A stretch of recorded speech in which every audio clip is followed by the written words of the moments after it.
Welcome to a Wonder Junkie podcast. I'm your host, Ryan Anderson. Nobody knows what's going on. Nobody knows. Nobody has the faintest idea. The best guesses are lies. You may be sure of it. All right, today I had Robert Forte on the show again for round two. Robert was my first guest a year ago. Next month it will have been a year that I started this podcast. He was episode number 1. And I've really loved Robert's work. Timothy Leary, The Outside Looking In, Entheogens and the Future of Religion are two of his books. And he's just a pretty prolific writer in the history of psychedelics. And he's got some unique perspectives, and I think the prerequisite to this conversation would be to go back and listen to episode number 1. That was a fun conversation, and then I had my friend Kyle Kingsbury have him on his podcast, and that was a really good episode as well. So if you're interested in his work and you want to hear more about Robert, go to those 2 episodes. And this one, we dive a little bit deeper into his story, his journey. He spent so many years with some of the pioneers in the field of the psychedelic movements, Albert Hofmann, Gordon Wasson, Stanislav Grof, Sasha Shulgin, so many. Timothy Leary, he got close to a lot of these folks, and he has a very deep and rich perspective when it comes to learning psychedelic history, and I've always appreciated Robert's perspectives. And I hope you enjoy this episode. Don't forget to rate the show on iTunes, Spotify, and YouTube, and enjoy the episode. We're in this kind of like a gated community that borders all this wilderness. It's like, Big Sur, just a couple thousand acres of pristine nature. That's coastline. Amazing. Yeah, it's fantastic. And what part of Greece is it? Well, we're on the, let's see, it'd be kind of the eastern coast of the Attica Peninsula, an hour from the city of Athens. And, this edge is like there's an ancient temple to the goddess of nature, Artemis, right over there. Wow, that's amazing. Ancient temple to Poseidon down that way, another like 40 minutes. Awesome. Sounds like you've been getting into biking too a little bit. Yeah, just got a couple bikes delivered last week, and I'm back to my 10-year-old self riding around. That's Don't amazing. have to get in my car. I can go get fresh organic produce over there, figs, grapes, all kinds of stuff. The sea is right there, a little tavern right at the bottom of the hill where they go fishing in the morning and then serve you the fish they caught in the afternoon. And Man, that sounds epic. I always tell people, really, man, I live on my bicycles. I have like 5 bikes, and I've been riding my bike since I was a kid. And I tell people, because people are always like, God, I haven't been on a bike in forever. Whenever they come over, I let people borrow bikes. And I say, this is better than any psychotherapy on the planet. Because you're sitting in the psychotherapist's office, you drive through rush hour to get there. Some people do. And then I'm like, you should just go for it. Get stoned and go on a bike ride. Go get some food, have some fun. Exactly.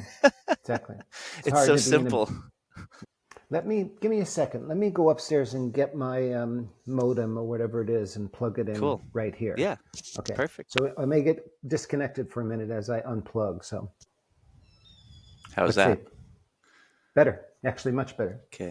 I wish I could just come to Greece and talk to you in person. Well, that's a good idea. I might have to do that someday. It'll be fun. Just like with your buddy Marava, I was a little frustrated because he was saying all this really good stuff, and I kept like missing it. It was frustrating because he was really fascinating. Yeah, Madhava is a very unique and brilliant and wise and really exceptional human being. Yeah, I thought it was cool that I was having him on the podcast, and he goes, "Yeah, I'm good friends with Robert. I lived with him, or he lived with us for a year." And I'm like, "Holy shit, it's a small world, isn't it?" Mm-hmm. Yeah, we first met out in California. I was invited to a little party, and the hostess of the party said, "Read this book before you come." Gave me Madhava's book, and I read it pretty much in one sitting.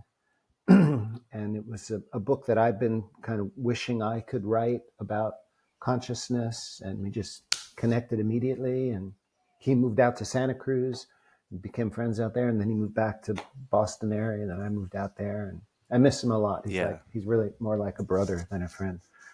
I haven't that's actually awesome. listened to your interview with him yet, but I will. It's hard to keep up Yeah, with I you, would. man. You do all kind. You're like cranking them out, and they're always so good. And Thanks. It's been fun. I think next month will be a year, and you were episode number one, and I'm at number 59 today with you. So I've just been enjoying it. yeah, no, it's a good way to So, share information. That's for sure. yeah, and it's such a nice way to connect with people that you normally wouldn't have. So now I have really interesting people coming on that, I'm usually listening to or reading their work. And the average person that I'm probably connected to maybe wouldn't have been exposed to these ideas. So it's really a cool way to just extend the nervous system and think of it as let's use the internet in a healthy way to Hmm. learn and expand and connect. And Hmm. yeah, my friend Emil, he is the reason that you and I are connected. He turned me on to you and he said, "Hey, if you're going to talk to Robert again, let's get into some of the lessons that he's learned or experienced, some of the positives that he took from the psychedelic experience. Because we're going to get into, of course, some of the issues with what we've seen and what we're seeing right now exponentially happening in the psychedelic movements. And I'd love to get into some of that again because there's so much happening. But at the end of the day, I know how much you've had beautiful experiences with these things and how much you hold them close to your heart and why you care so much. So I'd love to just, for his sake, because he's such a good person, you'd love him. He just said, ask him what he feels were some of his beautiful takeaways from his use of psychedelics. Yeah, that's a good idea. I'd like to do that.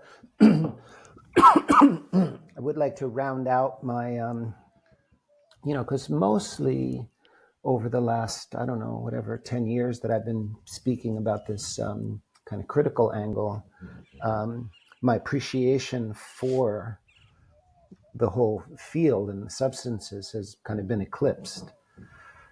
And, so I'd like to do that. And I was at, over the weekend, I went to a gathering up in Athens, and there were about maybe 200 people came into this auditorium to talk about sacred plant medicines.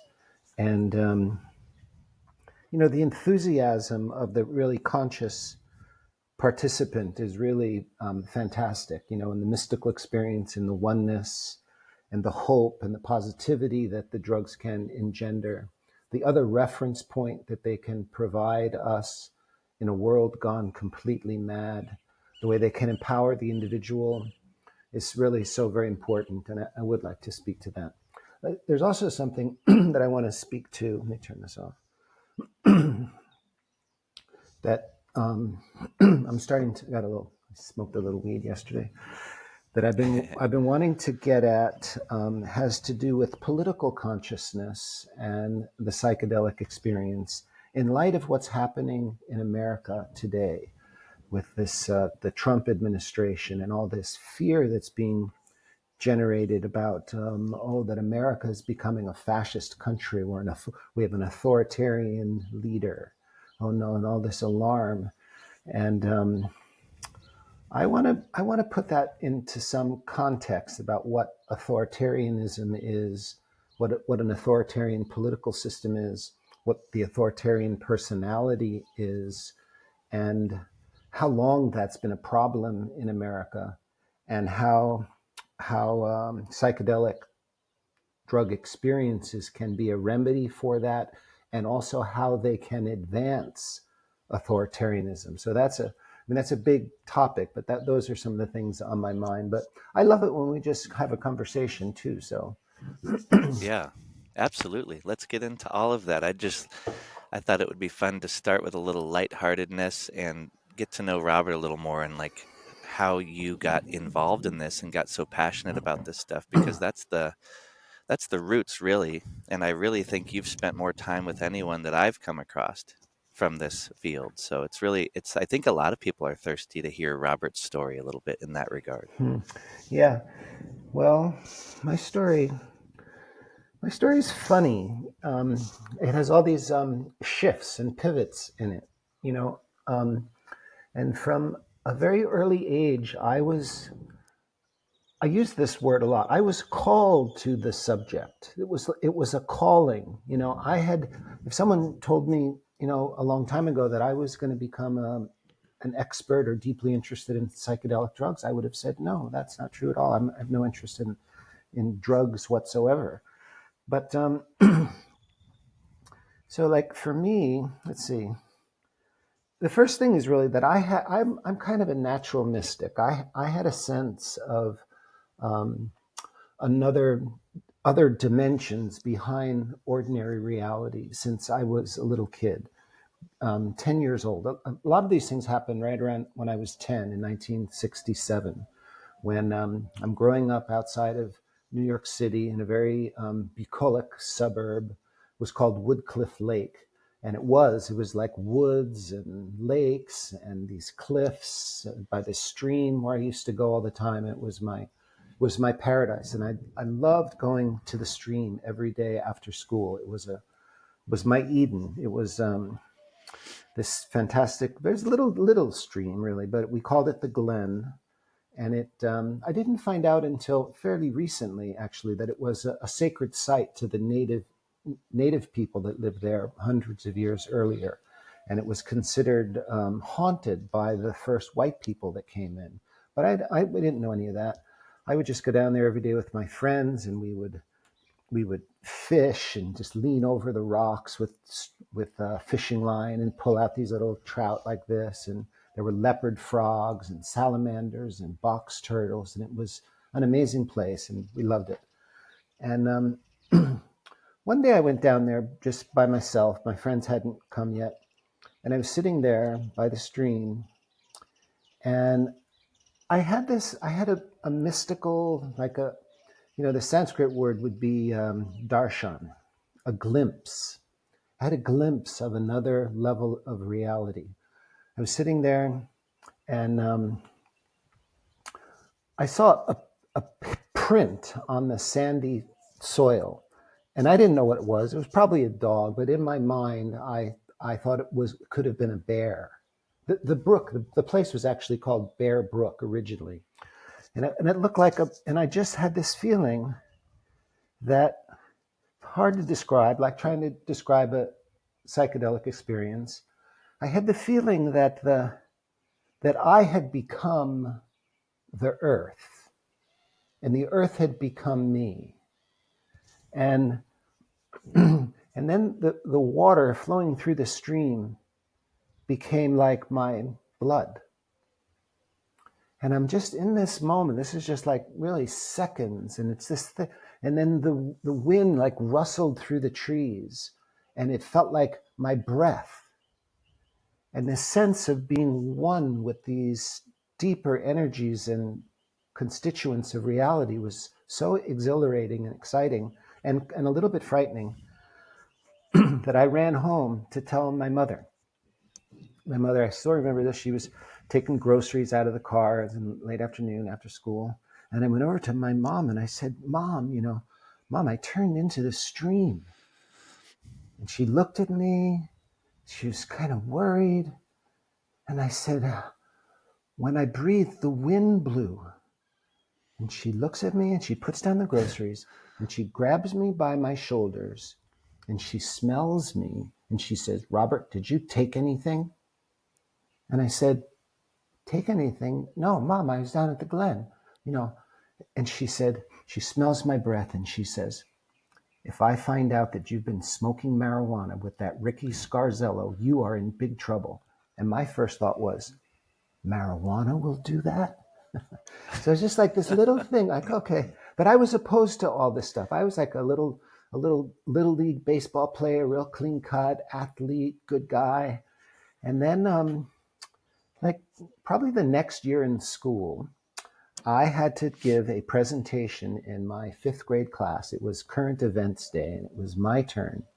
And on my way out to school that day, I grabbed a copy of Look magazine that had just been delivered, and it was one of these issues that was about LSD. And it was these bright colors and had LSD on the cover, and I had no idea what that was. I just grabbed it and I thought, this is going to be my presentation. And I took it into school And my teacher's name was Helen McCloy, Miss McCloy. And I took it, I said, I'm going to do it on this. And I said to her, I said, what is LSD anyway? What does that stand for? She had this little grin and she said, let's save democracy. And of course, that was just right over my little head, but it kind of stuck in my mind and never even really thought about it. But that was my first real introduction to LSD, that somehow it had to do with democracy and all these colors and music thing. This was, again, 67. I'm in the 5th grade. And then, a few years go by. Now I'm in high school and I'm still really straight. And the drugs start flowing into the area where I grew up in northeastern New Jersey. And it was not a pretty picture. When kids who I was in, grammar school with got into these drugs, and they became kind of weird to me and sort of scary. And guys I used to play in the woods with or make models, were getting into these things and listening to music I couldn't relate to. And it was, and I saw some of them develop serious problems. And I just said, I'm staying away from drugs. That's not for me at all. And that was my position. And I got interested in, because of this mystical experience, got interested in things like meditation. And then meditation had a very big impact on my life, enabling me to concentrate. I matured intellectually and decided that I wanted to study the history of religion. And I wanted to know how did ancient people figure out these simple techniques and technologies and metaphysical systems of yoga and Vedanta and Buddhism. And so I became interested in this. And at this time, I was going to Columbia University in New York City. And I'll never forget this. The first day of this class, the professor is talking about the most ancient writings of Indian religion. And he mentions the Rig Veda and tells us that the Rig Veda was originally a ceremony that involved the ritual hunt and preparation of a drink that was derived from a plant called soma. And I'll never forget him writing on the board that one of the most accepted theories of what soma is that it was a species of hallucinogenic mushroom.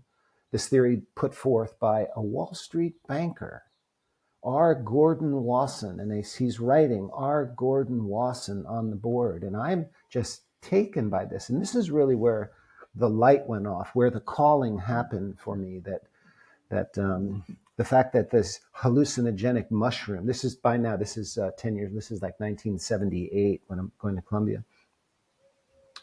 And I just thought, wow, all these years I thought that these psychedelics were trivial or dangerous, and here they are being linked to some of the most important and, to me, growthful experiences of my life. I'm going to look into this. Little did I know at this point that within just a few years, I would be sitting in the living room of Gordon Wasson, interviewing him about his career, or that I would be, had already become friends with Timothy Leary, and had been really one of the important factors in the resumption of psychedelic drugs in the early 1980s. And so that's a little Were bit you of, using cannabis during those early years at all? yes, I did start to use cannabis when I was about 15 or 16. We came in and it seemed harmless to me. One of my best friends, older brother, who we looked up to, said, it's okay, you could try it. And we tried it and we loved it. And it's been, kind of a staple of my drug intake, ever since then, really. Yeah. But Yeah. it was, And when you found Wasson had been connected to the psychedelic movement with that article, and you started to get curious about it, when did you have your first psychedelic experience, or what was that like? well, my first psychedelic experience was actually at the end of that semester at Columbia. This course I took on the history of Indian Buddhism. and the professor gave us a take-home final exam to write it. And I had learned so many things in that class, I was really kind of overwhelmed by it, and I didn't know what to do. And I thought, well, if these religions and techniques came from mushrooms, maybe I should try the mushrooms now. So I got my friend to give me some mushrooms and gave me a small handful of these, dried Stropharia cubensis, and I took them in the basement of the den where I was staying in my parents' house at the time, and I had this experience that wasn't really especially profound or psychedelic or anything, but it must have stimulated something. And instead of writing the final exam, I wrote a letter to the professor, a long letter asking for an extension and what I had learned in the class and how it was changing my view about all these things. And I wrote this long letter, and the morning after my experience, and he gave me an A for the letter, and that was my first one. What was your first Yeah, go ahead. Second one. The second one was not also not a real psychedelic experience in the sense of I took LSD. By this time, I moved to California and had a friend there, and he wanted to. He was experienced, and I wanted to try LSD, and he was a little reluctant at first, but said, "Okay." We got some LSD, took it together, and it wasn't a great experience because I didn't really come onto it. And then there was this sort of awkward moment where my friend, kind of unbeknownst to me, was also bisexual, and he was attracted to me. And I'm just heterosexual, so I was concerned about hurting his feelings, and so I had to kind of manage that, and it wasn't so great. But the next time I took LSD about 2 weeks after that, because by now I had connected with Frank Barron. And Frank Barron was one of the most significant people in the modern psychedelic movement. He was the guy who turned on Timothy Leary, started the Harvard Project, and became one of the most important psychologists in the study of consciousness and creativity. And he became my mentor. And he was like urging me, like, this is okay. So anyway, I took a dose of LSD with my girlfriend, who didn't take it. She just babysat me. And then it was really very, very magical when we were out at the tide pools in Santa Cruz, and I was playing with sea anemones. And the way the water would come into the tide pool, and the sea anemones would just sort of flow to the tide, and you stick your finger in and they would kind of suck on your finger. I didn't even notice anything, but it was just like taken up in this whole reality. And then we went home, and she was in the shower, and I'm just lying there. I don't even know that I'm feeling anything, but like instantly the room became like I'd become a sea anemone myself. And then I was in this tide pool, and the walls of the room are like undulating with the water. And Caitlin comes out of the shower and she says, "So are you feeling anything yet?" And I said, "No, I'm not even feeling anything." She said, "Well, what's your experience? What are you experiencing right now?" And I said, "Well, I'm just a sea anemone in this tide pool." And then when I realized what had happened and what I was conscious of, then it just became totally amazing. And I'll never forget, like one point I lit a candle, and these little flickers of light were sort of fountaining off the candle like fireworks, and filled the whole room with these little speckles of light. And just the immersion in this super enhanced kind of consciousness was just, and then I knew I was really kind of hooked into this the magical mystery tour, we called it back then. And I was and I vowed to learn everything I could about this, and to try to help people overcome the mistakes of the 1960s, all that sensational stuff that had happened in the political things, because it was very clear to me that something really important had been lost to modern society, and we had to we had to educate ourselves better. And so that How was, did you meet Frank Barron, and like what was his perspective at the time about what was happening with psychedelics and what you just talked to about how we lost something good there? well, so I transferred to the University of California at Santa Cruz because I needed to get away from the East Coast. And Santa Cruz was, at that point, one of the most highly regarded campuses of the University of California. I had become more and more interested in meditation. Psychedelics were not part of my intention.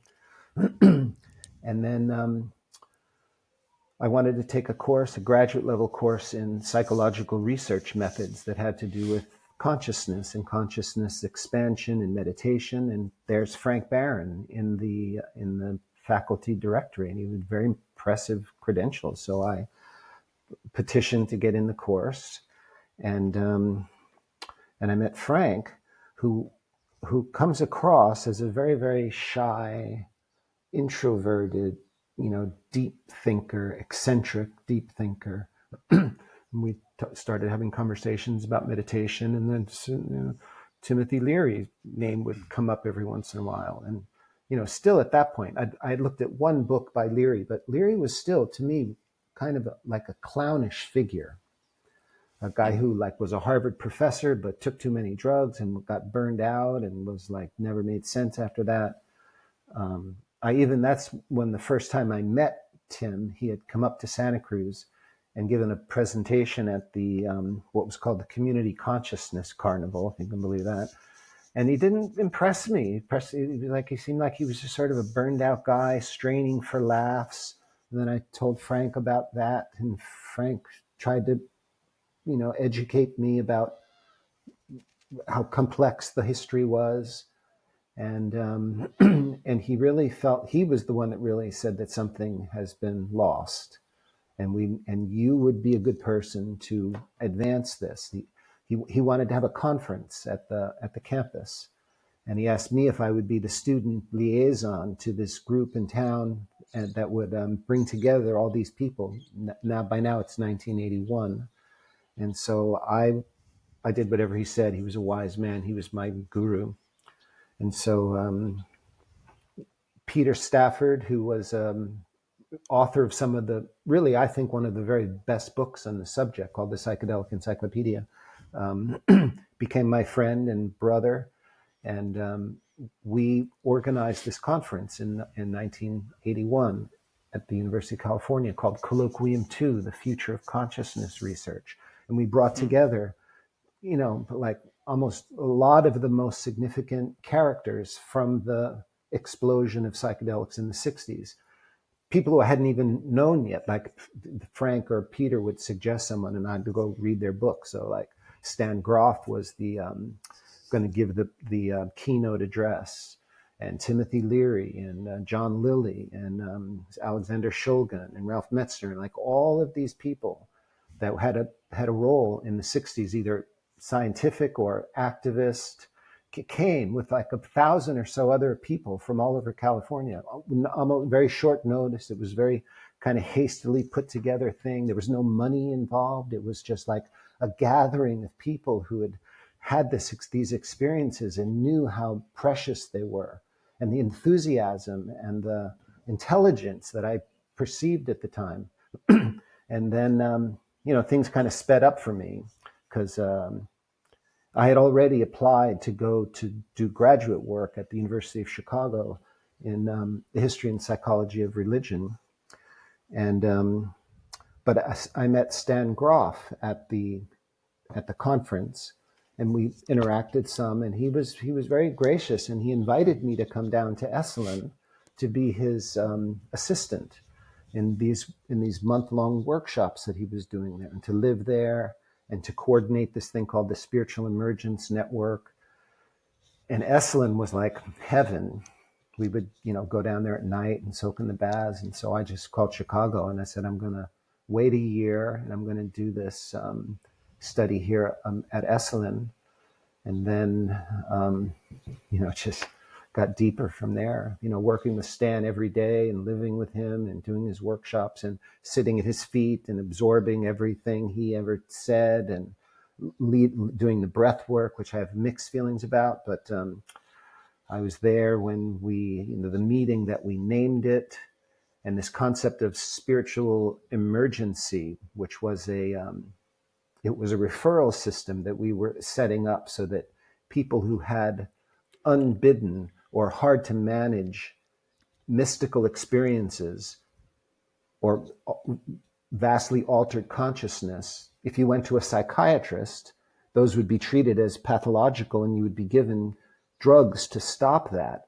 But the Spiritual Emergence Network was an attempt to direct some of these people who could better understand those experiences more in terms of like the initiatory sickness of shamanic cultures.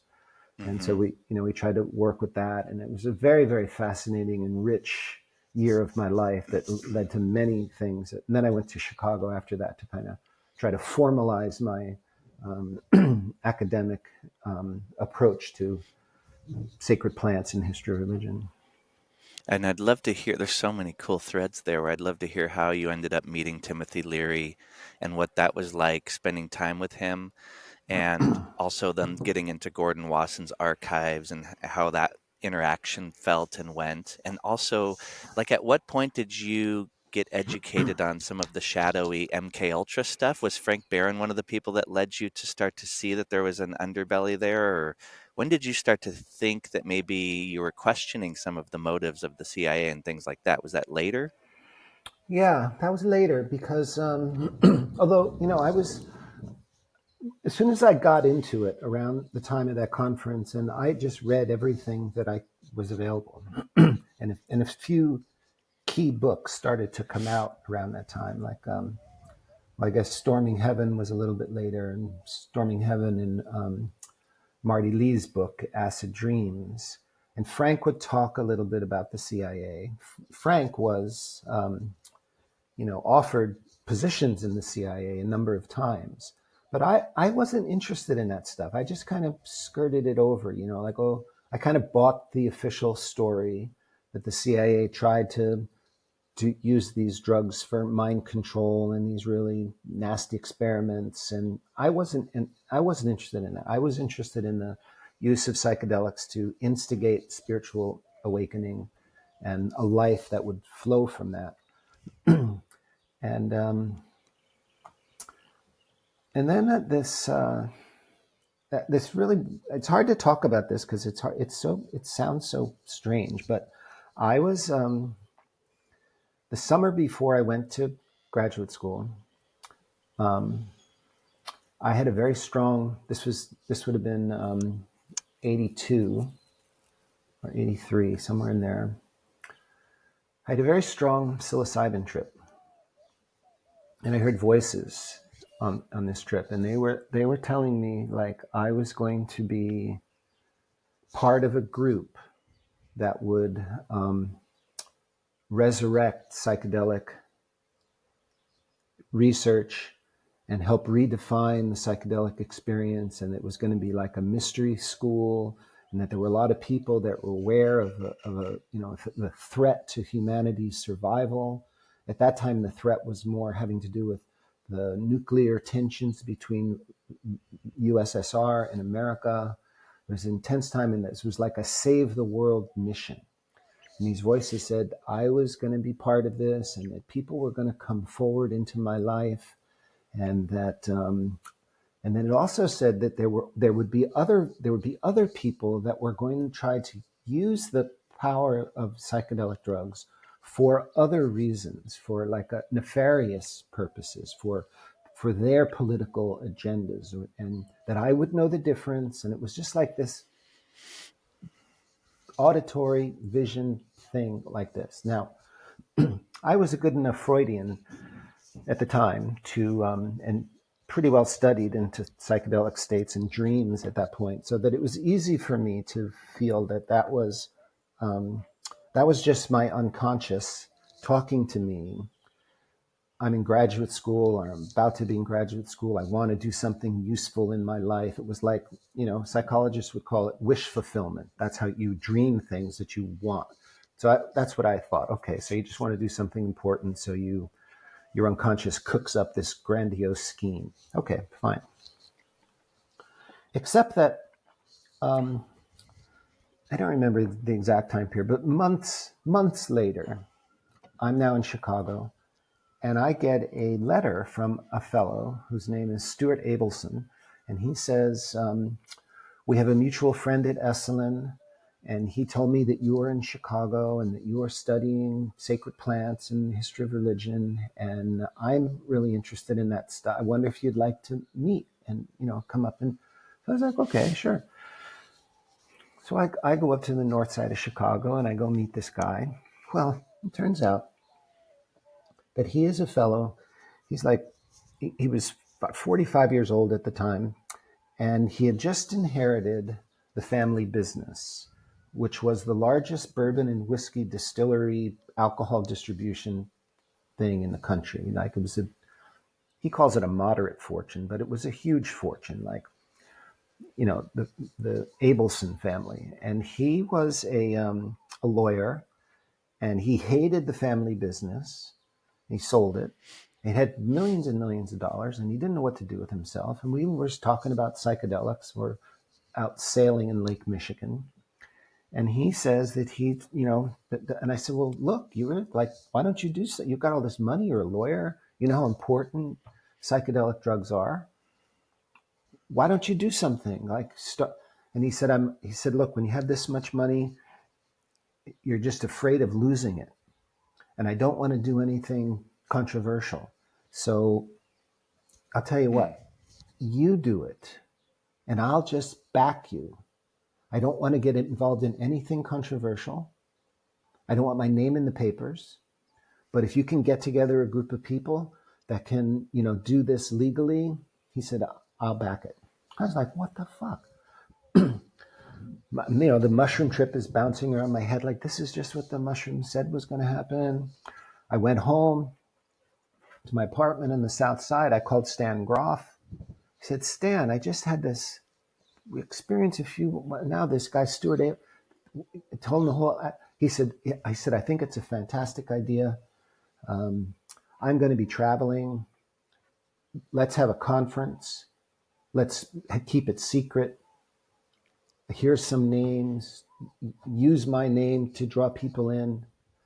And then he called me back the next day and he said, Dick Price at Esalen has offered us free Esalen's facilities for this top secret conference on how to move psychedelics into the next period. I was like, wow, amazing. So I drop out of graduate school and devote myself to traveling around, finding people who had maintained a certain credibility within the scientific or academic community, told them that there was this project secret. We don't want anybody to know about it. We're going to try to, we have a philanthropist that's behind this. And it was, and I organized meetings at like the Harvard Divinity School, at the University of Chicago Divinity School, another one at Esalen in Los Angeles. I was gathering these people for this. And it was during that time that I first met Timothy Leary, first actually met him at his birthday party. And Frank told him what I was doing. And Tim was fantastic. He came right up to me and he said, oh, Robert, I've heard, because Tim was the guy, like, you don't include Timothy Leary in what you're doing, because but he comes right up to me and he sticks his hand. He says, Robert, I heard what you're doing. I think it's fantastic. I just have this one bit of advice for you. And I was like, he said, fuck the government. And then, and he says, I don't want anything to do with your program, but I will always be your friend and I want to know what's going on. And so we kind of connected at that point. And so to your question, when did I, it was during this process that I met, I'd gone to Cambridge, Massachusetts, where my then partner, we were sort of off again, on again, was a graduate student. And I went there to organize a meeting at the Harvard Divinity School. And I've been thinking about this lately because, Harvard now has this big program on psychedelics where this guy gave them $16 million, and and they're having all these conferences. But when I organized this gathering at the Divinity School in January of 1984, even Harvard faculty, right, the most prestigious school in the world practically, and the neighboring schools who I contacted, they would only come to this meeting if their names would not be associated with this event. It was still such a forbidden, nasty subject.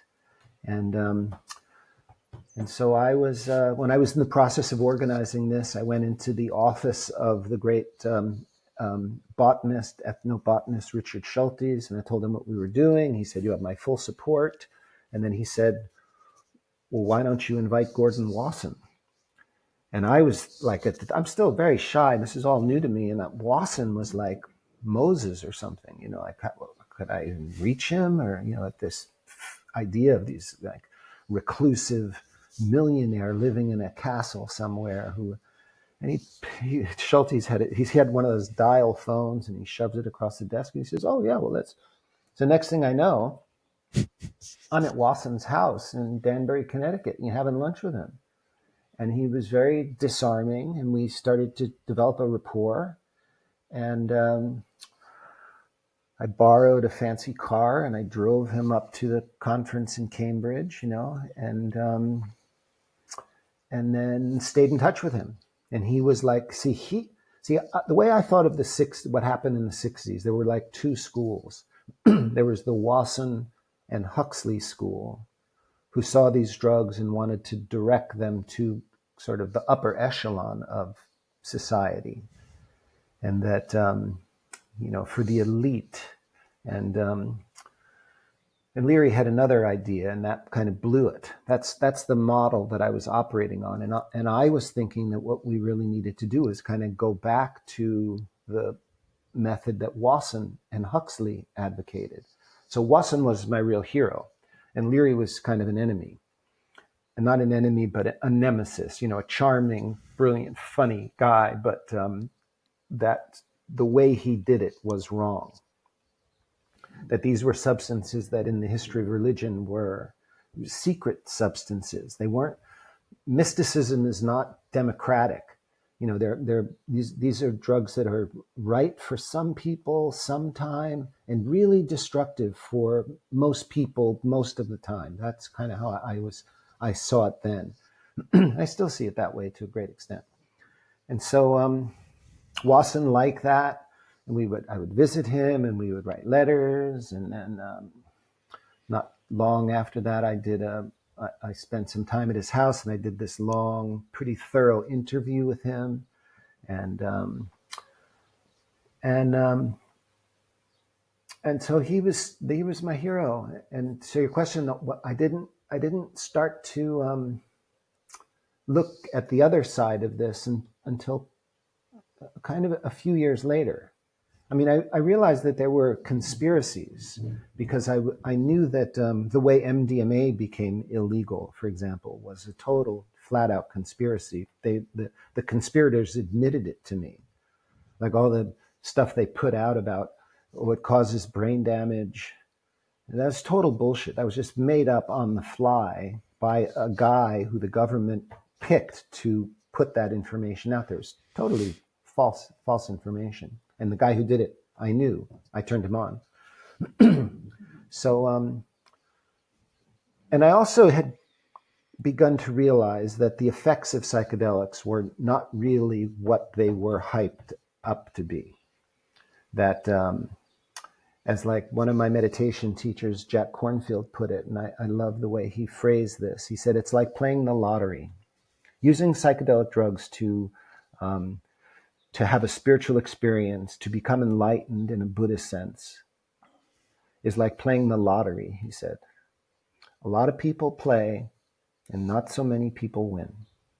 And this was evident to me in my hanging out with people in the psychedelic community, and that they didn't seem to be any more awake or embodying more enlightened practices or sustain. Their relationships were terrible. They were greedy. They were, So I started to back away from it. But the real subject that's kind of occupied me for the last 10 or so years happened in stages. The first part of it was a visit I had with Albert Hofmann in the early 1990s that really kind of rocked my world. Now, Hofmann, everybody who's listening knows, is the discoverer of LSD. We can question that official story also, but he was like, another guy like Wasson, who I looked up to, who I felt very honored and privileged that he opened his home to me. He treated me like his grandson for many years.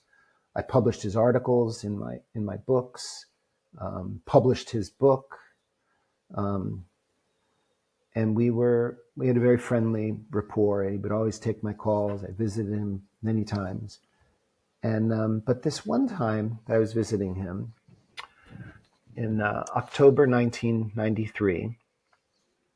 I was directing a foundation in Los Angeles called the Albert Hofmann Foundation. And the Sandoz Pharmaceuticals had agreed to give the Albert Hofmann Foundation all of their LSD papers. Back in the days when Sandoz was giving out LSD, they would give it to a university or physician, and they would ask for the data, the research notes.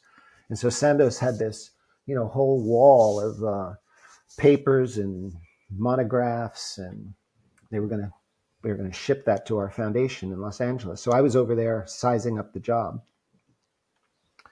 And I picked a binder off the wall. So it's kind of scary to say this. Picked a binder off the wall. So it was me and Albert and this other guy, Andrei Viskov, who's the archivist for the Sandoz Pharmaceutical Company. And I've got this binder, and I flip it open. And I come to a paper that says Israeli Psychological Reports across the top of it in English. And then there's a Star of David right there.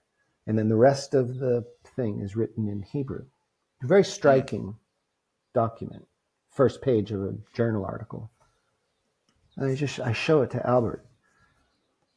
And as soon as he sees the Star of David, he does this. He goes,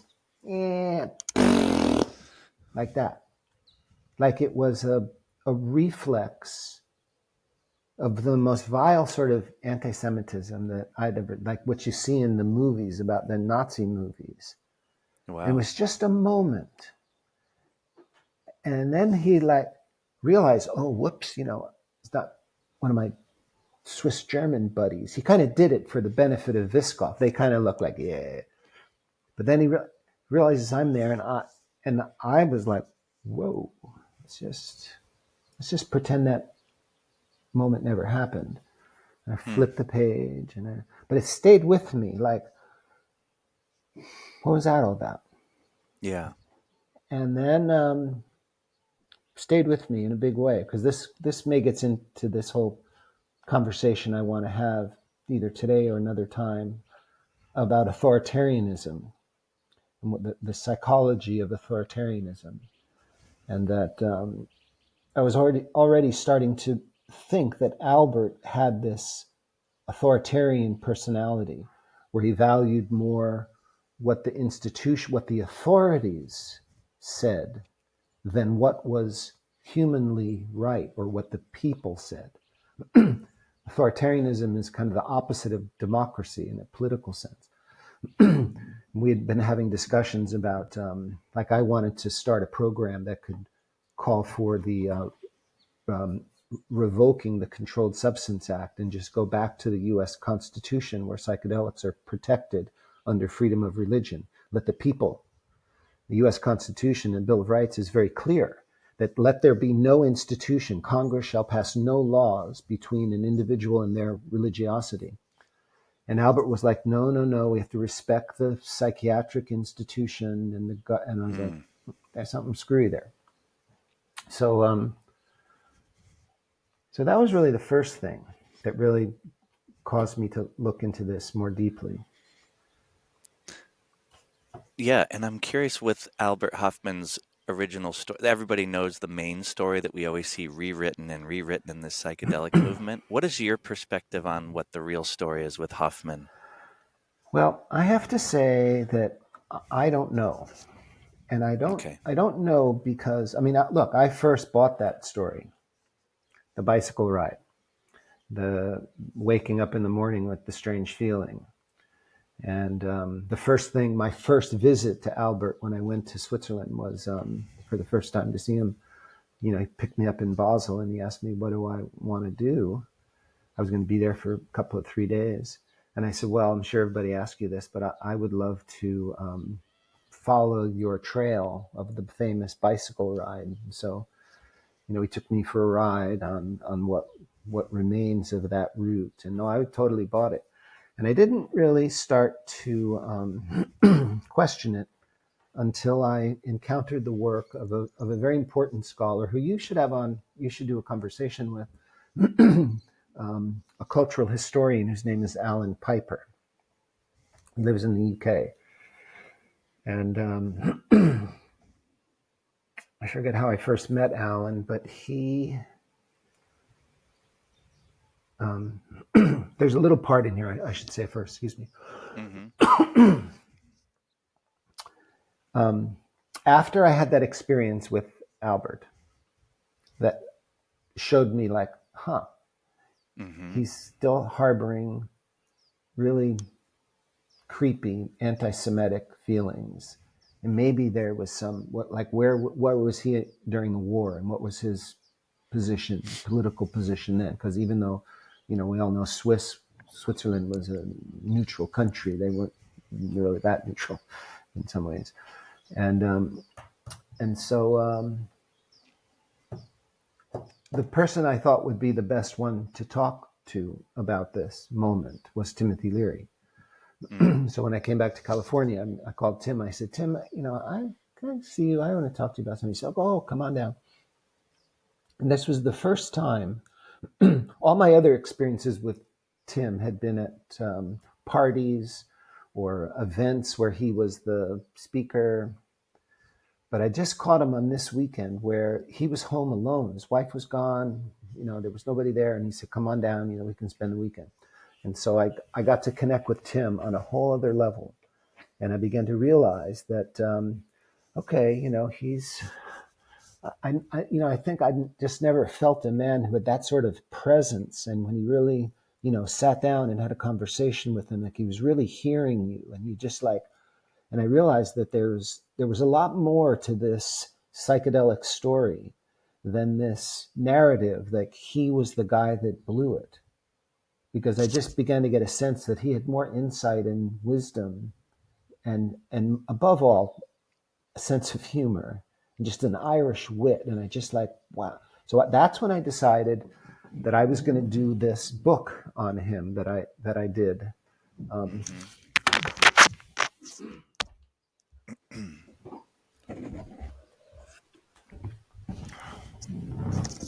I love it.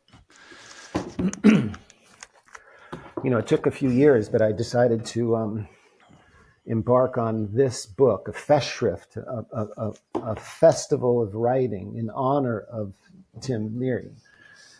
And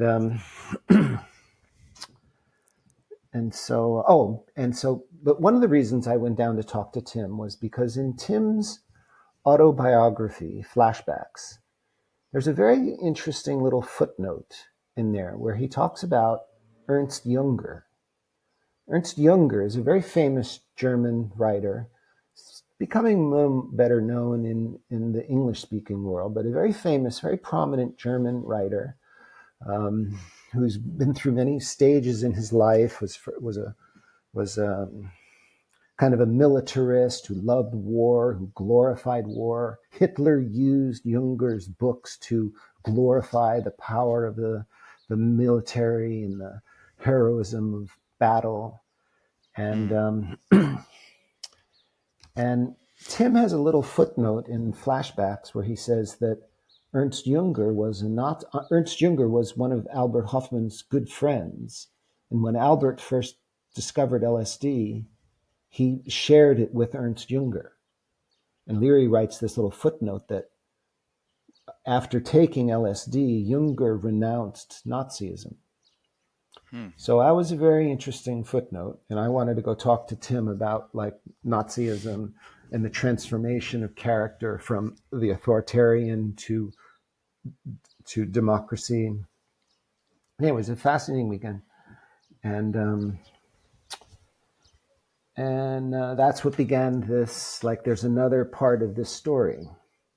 That was early '90s. And what more was like that was probably a really dense weekend if you guys are just hanging out, just you two. A lot can happen in 2 days with someone like him. Tell Yeah, me a little bit more about that, especially when you were getting curious about Hofmann and some of the ties to Nazism. And, he had probably already known that he was being somewhat used at that point by the CIA, I'm guessing. I'm not sure. It seems like there was so much that was packed into that couple days. And this is the good stuff. I didn't get too much into the CIA stuff. I was still interested in research and in the Mm-hmm. models of psychological research that were available to us in the universities, and could we Okay. show this kind of change in character? And he was really mostly, he had this way of kind of empowering a person's curiosity and desire, but also the subjects that I was bringing up to him were like, he said, I haven't really thought about that stuff forever. Hmm. And it's funny. I don't have that many like very clear. A little bit of the CIA stuff, and Are you guys just smoking joints and talking? What was it like? no, we weren't smoking joints. Where he wasn't a real pot smoker. We were drinking white Hmm. wine. Interesting. We were drinking white wine and smoking his Benson and Hedges cigarettes. Nice. And Just curious. so then I decided that I would do that book and resign from the Albert Hofmann Foundation because I didn't want to be involved. I began to realize that he was right, that if the world was going to have access to psychedelic chemicals, it shouldn't be through the institutions. It should be more like the American ideal of internal locus of authority and democracy, and that Tim's flagrant proselytizing. I was also still in conversation with Frank about this, and oh yeah, this is where the Boston Tea Party idea came about. That they saw themselves as like real patriots, and knew that it would be disastrous if the institutions controlled psychedelics, and they needed to free them. And so their popularizing of them was a calculated risk. They knew there would be pushback, but they knew they had to get them away free them from the laboratory. Hmm. And so I just began to look into that point of view more, and think that he was right, and I still do think that he was right. And then I began to really research this a lot more. And then it And wasn't. what year did you write the Entheogens Future of Religion book? Well, the Entheogens Future of Religion book had kind of a long history, because that first began. I had a manuscript in 1985. I had organized this conference with Stan Grof, a private gathering at Esalen, and collected the papers and transcribed the meeting, and was ready to publish this in 1985 with the State University of New York Press. But I decided to pull back from that because, as I said before, I started to realize that there was that I didn't want to like wholly endorse psychedelic experiences, because I was seeing a lot of casualties and a lot of narcissism and a lot of sexual abuse among people that were, even I was going to represent their work in my book. A guy, Franco De Leo, was a really tragic case, and Mm. another guy, Rick Ingrassi, who was a president of the American Humanistic Psychology Association. And these were guys who I had worked with, and Rick I liked, but Frank I was always a little leery of. But they got involved in the most awful, sexual abuse scandals using drugs and this, blah. And I didn't want to put my name on anything. So you were starting to really see the amplification and the ego amplification stuff from these communities Yeah, too back then. yeah, I did. And that's also, and I was also at the time still very involved in manufacturing and distributing MDMA, which had become a Schedule I drug. And I had a little underground thing where I was supplying it to therapists and responsible people. I wasn't like a drug dealer, but we had a little Yeah. secret society.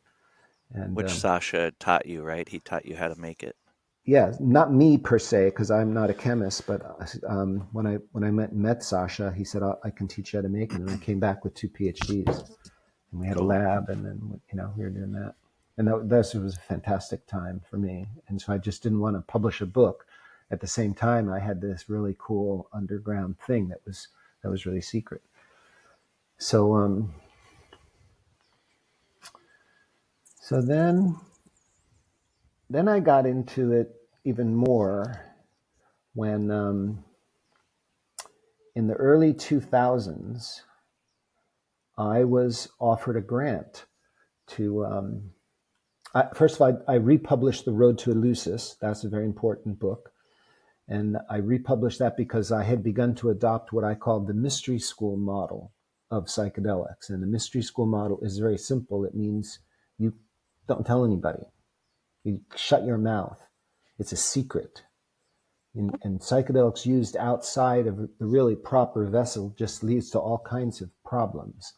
And so here's an example from history, perhaps the Eleusinian mysteries, where initiates would go, and it was so sacred and so special that no one was, you weren't allowed to talk about it, and nobody did for like a couple thousand years. And that was my thinking then. So I republished this book, The Road to Eleusis, and then I'm offered a grant to help make a movie about Gordon Wasson, who had since passed away. But I had a good relationship with his daughter, who was the executor of the state, and she got me access to these voluminous Wasson archives at the Harvard Herbarium. And they treated me very respectfully, very nice. I had a corner office, and I bought a scanner, and I had a secretary, and she would go into the archives, and I was looking at all the stuff and all the letters and all the photographs, and it was really, and I'm still at this time where I'm not making the connection to the dark stuff yet, really.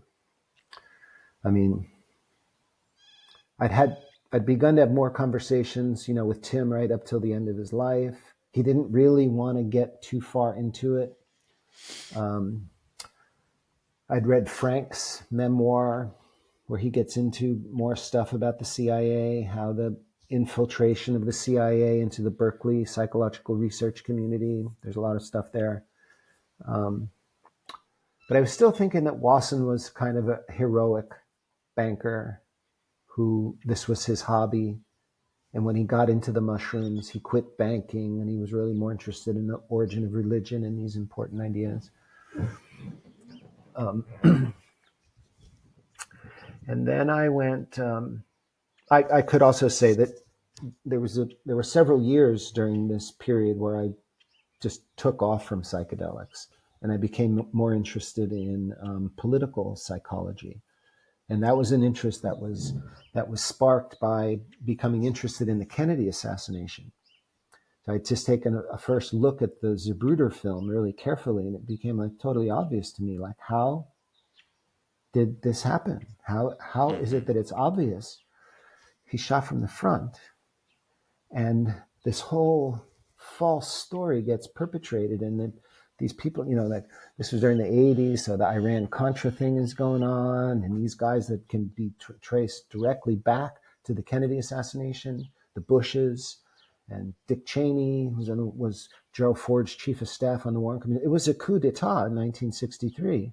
And everybody was, even my colleagues in the psychedelic world, which are supposed to like make you more aware, they were completely, they didn't care, apathetic. So that became a real concern of mine. And I developed a very, I read everything about the Kennedy assassination and began to become aware of this, weaponization of the term conspiracy theorist, as if that was a bad thing. And, today we're going to get into that, but I think it's important to push back on that a bit. So anyway, I'm still thinking Wasson is a good guy.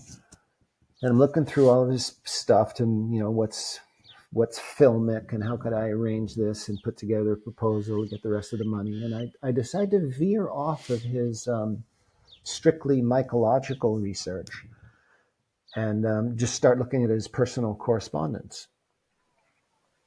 And then I get this tray of slides and letters, and I start to realize, holy shit, he's not just a banker. He's not like just some banker at J.P. Morgan, but he's right in there in the innermost circle of what I began to call the American fascist movement. Like he's pals with like Alan Dulles in particular. Now, Alan Dulles I had already figured out was like the main architect of the Kennedy assassination and the main architect of the cover-up. And he and Wasson are like drinking buddies. In fact, Dulles has a sort of deferential relationship to Wasson in this. And I just began to think, well, that's really kind of interesting. And then I think back to the official story of how the CIA snuck into Wasson's expedition in Mexico. And that didn't really add up to me. Like this Dulles is deferential to Wasson, who's up there. And he's also not really a banker in the sense that a banker is the guy that deals with money and interest rates and whatever. Wasson was a propagandist. Wasson was into public relations. He's interested in image management, not money per se. Like and J.P. Morgan wasn't really just a bank either. J.P. Morgan is like a major global political force, one of the central banks, and not a political force that's aligned with democracy either. And so, I found these documents, and I found the way Wasson was really, in some ways, managing the psychedelic movement. A letter like where he's a memorandum where he's basically telling the president of Harvard what to do about Timothy Leary and telling the president of Harvard to lie about it. He's kind of directing this operation. And so then I began to realize, there's a whole nother layer to this thing. And then it became clear to me through two people that I collaborated with for a little while. One of them who I respect enormously, a man named Joseph Atwill, who is a great amateur scholar of secret societies and the history of religion and just a brilliant man who I love dearly. And he was working with this kind of troublesome guy, and they showed me some documents that made it clear to me that the very famous article that Wasson wrote for Life magazine, Seeking the Magic Mushroom, an article that all psychedelic scholars point to as this was the first thing that really brought the sacred mushroom to worldwide public attention, was this article. Well, that article, the expedition and the publication of that article was MKUltra Subproject number 58. And still, this is the question when we have these conversations, like, this is a real what the fuck moment. Mm-hmm. Why? First of all, the CIA's charters specifically forbids operations in the United States. Why are they paying for this guy to go to Mexico and write this article and publish it in Life magazine? Like, where does that figure into what is known about the CIA? And so this is still the leading edge to me in these in the intelligent formation and attempt to prove or disprove so-called conspiracy theories about the dawning of the psychedelic age. Mm-hmm.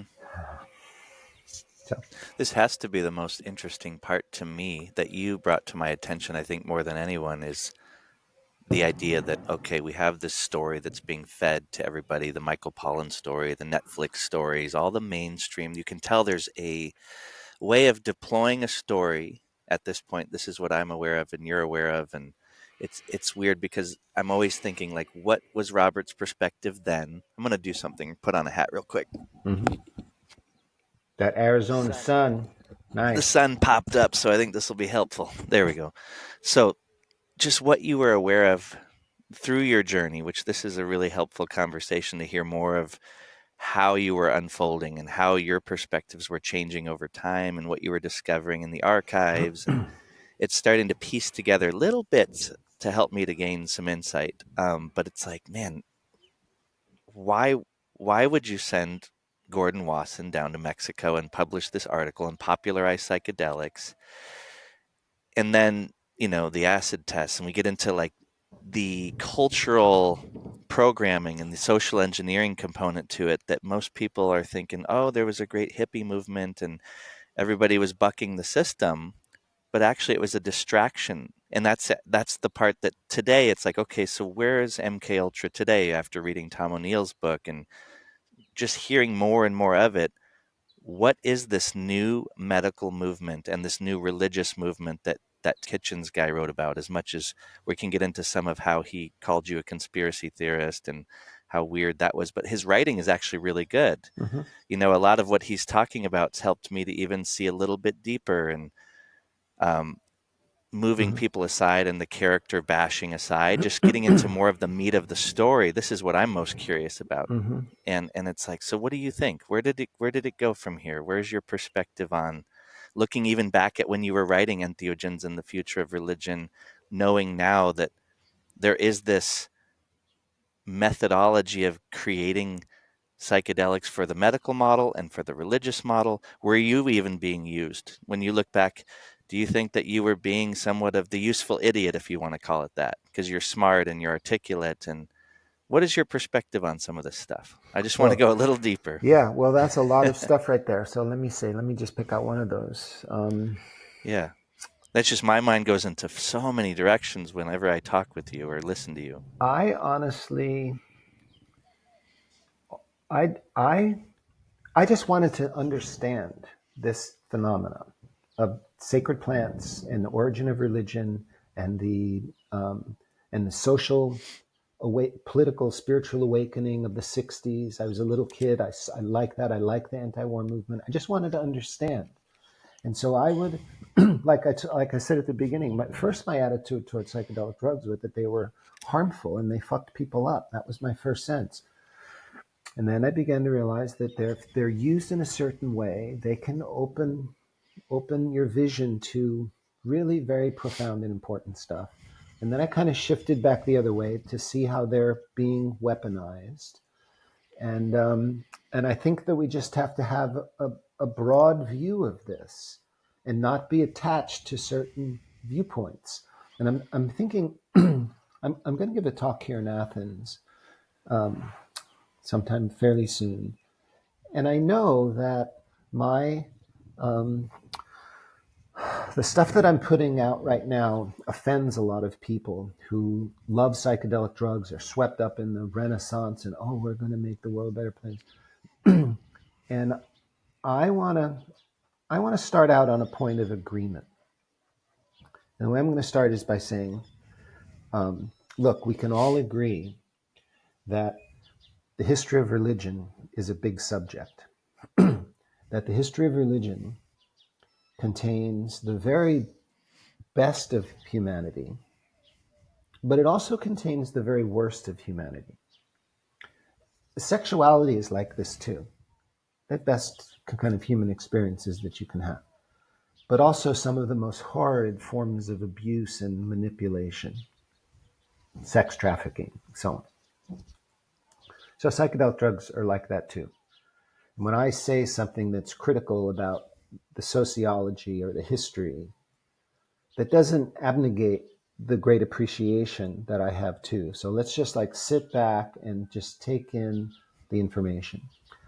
And also because my own personal experience is so much more involved in this subject than just about anybody that I know. I don't know people that have had, a close relationship with Albert Hofmann and been through Timothy Leary's archives and Wasson's archives and Janiger's archives and lived with these people and had, took drugs with them and also read practically every book there is. Like I've really looked at this over a long period of time.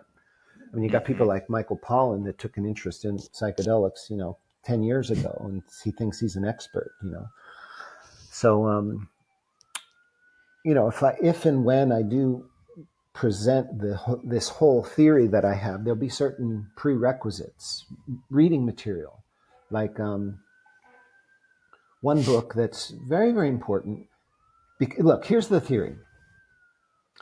That in the 1940s, these oligarchs began to cook up what I call the Brave New World Project.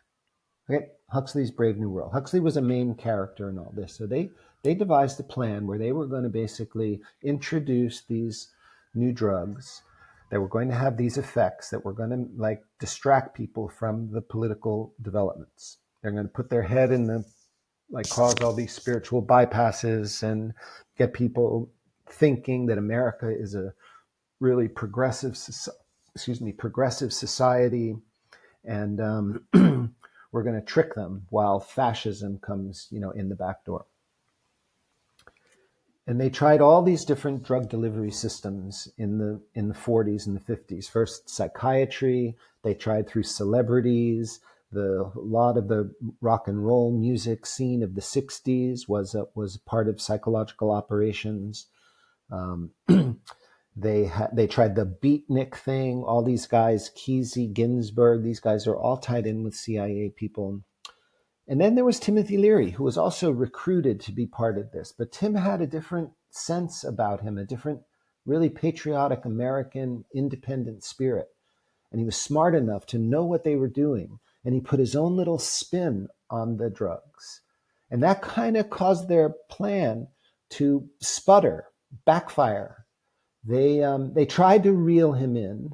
I have documents where CIA linked acid people are saying to Tim, we'll provide you with the drugs. We just need you to step back from this question authority nonsense. Because that was really, again, authoritarianism is really the key there. Where do you locate authority? Well, if you believe in democracy, you locate your authority within each individual, and together, gathered, that's where the rule of law comes from. Versus an authoritarian society where the people are just they don't really have a sense of who they are, what they are. They project this power onto external structures or individuals, the charismatic leader of Adolf Hitler. The locus of authority is out there. And this was a theme that Western social psychologists had been occupied with since the 40s. They saw that there was an authoritarian menace that was sweeping into America, that people would forego their own sense of what is decent and right and obey authorities, administer electric shocks, or the Stanford prisons treat your fellow students like they're prisoners and you're the prison guard, if that's what the context was. And and so psychologists were really alarmed that this was going on, and they sought ways to try to address it.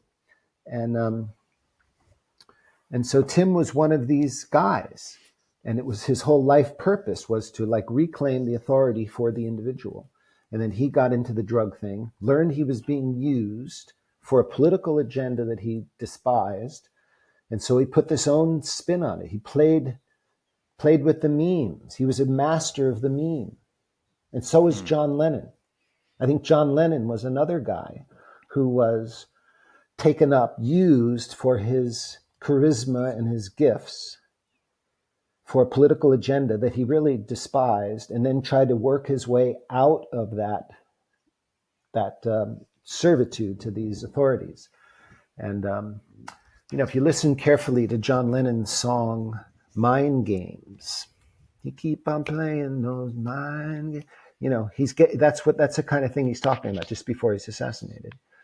And so Leary was very effective at putting another spin on this, and it kind of caused their MKUltra ultra mind control project to backfire a little bit. So they had to back off, and now they're starting it again over the last 15 or 20 years. And so you can see this if you just pay attention and look at the ways that psychedelics are being rebranded. Like there's no more question authority. There's no more we can use psychedelics to make the world a better place. There's no more anti-war memes in the psychedelic literature today. It's all authoritarian. Not all, but self-help, just continuously healing, and yeah, it seems like that's its own perpetuation to seek authority outside of you, to go to the therapist or go to the doctor and to victimize yourself and identify with this trauma and then your ancestors' trauma and this permanent, infinite game of just, I need to heal, heal, heal, instead of actually maybe the older models, like you would say, and when you were writing your other book, not the religious model, but the rites of passage way would be to blow your mind or to blow open your heart or to see that everything is interconnected. When you have that sacred experience where, oh my God, the trees are breathing, the clouds are breathing, I'm connected to this planet, we're not separate. That whole thing you talked about with you in the creek as a child, that beautiful sacred experience that's very rare. And it's usually not done with any kind of indoctrination or infiltration of someone's ideas. That's being removed from this experience. And now it's you being programmed with this idea that it's trauma or it's this or that. And I do feel like the suggestibility piece is part of what you're getting at. Yeah.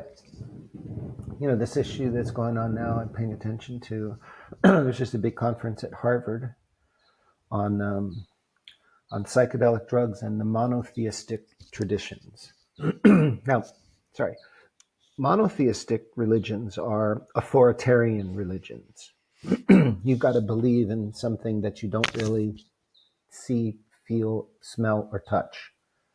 It's out there. It's like the spirit behind capitalism is this, God foreboding up in the sky that you have to we're here empty and alone. And this rebranding that we see. And I lost my train there. What was I wanted to say?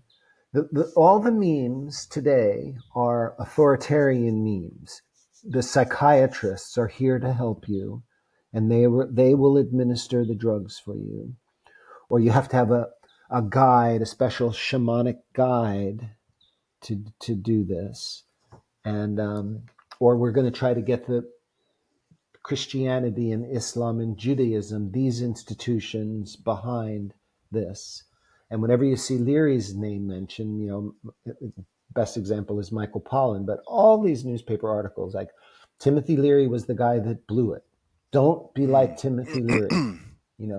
Don't quit. It's no longer about questioning authority. Think for yourself. It's like figure out a way to get the authorities to approve your project here. And what did you think about? We can get into him calling you a conspiracy theorist and how that's such a simple term to discredit someone's whole being. Like people do that to me all the time at work or wherever. So I've gotten over it. I could care less. But Tim Kitchen's perspective on this element of the institutions and the religion, and then I heard you called Brian Mirarescu, and you guys are maybe friends now. I just want to know a little bit more about that piece, the religious component, because I was more leaning into, like you were saying, the medical component being used by MKUltra, but I hadn't quite caught on to what he's talking about, which I'm going to have him on Sunday, and I'd like to hear more. But What is your perspective on this guy and his perspective with the religious stuff? Because even your book now, looking at it from that lens, is like, geez, was Robert somewhat being used to push that direction, or what is your perspective on it? Okay, again, that's a lot of things at once. Let me take them Yeah. one at a time. First of all, it's Travis Kitchen, Travis. Travis So sorry. Kitchens. Yeah. Yeah, Travis. Yeah. What did I call not him? Tim? Tim. Yeah. So Travis, and I'm, maybe he'll listen to this. He first approached me a few years ago. He knew I was a religious studies scholar and wrote a paper on the use of psychedelics within the religious studies context, and talked about this guy, Ralph Hood, and it was a really intelligent paper. And we had some conversations, and I introduced to him my conspiracy theories about modern psychedelics, and I shared with him some of my background. And I didn't hear from him again for a year or two. Then he calls me up again or sends me an email or whatever. And he says, Robert, I've been really studying this stuff. And I have to admit that when you first told me what you thought was going on, that there was an op, the Brave New World op, I thought you were nuts. But now that I've watched this more carefully and I can see this, I realize that you are really right in the middle of this and that you're right about this. I was like, okay, fine. He says, I'm writing a book and I really want to interview you. Can we spent like a couple of hours on the phone, and he sent me 40 or 50 pages of transcriptions for my own book. And Travis and I developed a rapport, and I really respected him. And we would talk on the phone every once in a while and share ideas. And I would encourage him and really respected him for going against the grain of this. Travis was himself a subject in the Johns Hopkins project and began to realize that this wasn't just neutral scientific research, but this was a kind of indoctrination that was going on here, and so he was pissed off about this and wanted to expose it, and I wanted to help him, and then it really surprised me. Then he a few months ago, he writes this article and calls me up one more time. Would I say a few more things about this? And you mentioned Brian Murarescu. I'm just going to leave him aside for a second. And so I gave a few answers to his questions, and then this article comes out. Well, except for he says stuff in that article about what a highly respected person I was in the psychedelic community, but then I became involved in all these sorts of conspiracies and people lost respect for me. And then he cited all these things that are like, they're not conspiracies that I'm interested in at all, really, or totally misreading my point of view about it.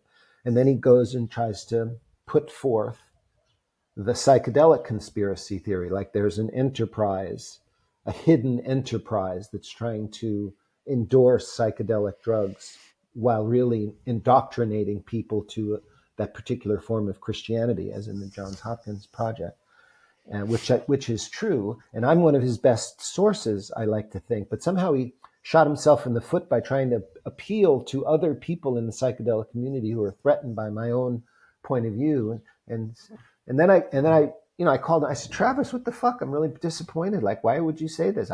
First of all, I didn't like microdosing. He says in this article that I claim to be the guy who invented microdosing. I never claimed to have invented microdosing. I have played a role in how microdosing became so incredibly popular. We might have talked about this before, but Jim Fadiman, who's known as the godfather of microdosing, I taught him microdosing in a private conversation over lunch. He's very, candid about that. He learned about this from me. I didn't invent microdosing. I turned Jim Fadiman onto it.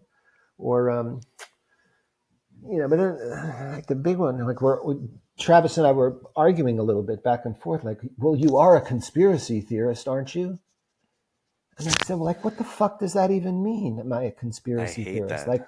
Like, let's really, when someone calls you a conspiracy theorist in a way that is to denigrate one of your ideas, they're It's using lazy. they're using a weapon that was specifically designed for that purpose by the CIA to Yeah. stop people from questioning certain things, like the It's the assassination. same as an anti-vaxxer or any blanket, call someone a racist immediately. It just discredits you and it makes you lazy enough to not have to go and listen to what do you think about 9/11? What do you think about pick it apart and then you realize, okay, he's not a conspiracy theorist. He's a person that understands that people organize and create ways of engineering certain situations. It's Mm-hmm. very obvious that it's always happening. Mm-hmm. It's for COVID, it was one of the biggest ways that people could just be lazy and not dig into what's really going Mm-hmm. on. Mm-hmm. So I just always brush that type of thinking aside and try to get to the root and the meat and potatoes of what is it that this person's writing. Yeah. Well, I like to push back on it a little bit now because there are a few people in the field that use this word in a weaponized way to stop people from looking at what's going on in secret ways. And Hmm. so, look, I still have a lot of respect for Travis. He's a young man who's got a very good working mind and a great writer, and he's still just learning. And just as he criticized me when he first heard me and then realized, whoa, there's something to this, I have every faith that and I told him, I said, like, 9/11, do you believe the official story? Like, I can't believe there's anybody with half a brain that believes the official story of 9/11. It's completely Hmm. absurd. And so Right. I said, it really is. Do you look? So look here, and I gave him some book titles to read. I said, I want you to read these books and tell me what you think. Like, particularly because Travis has a background in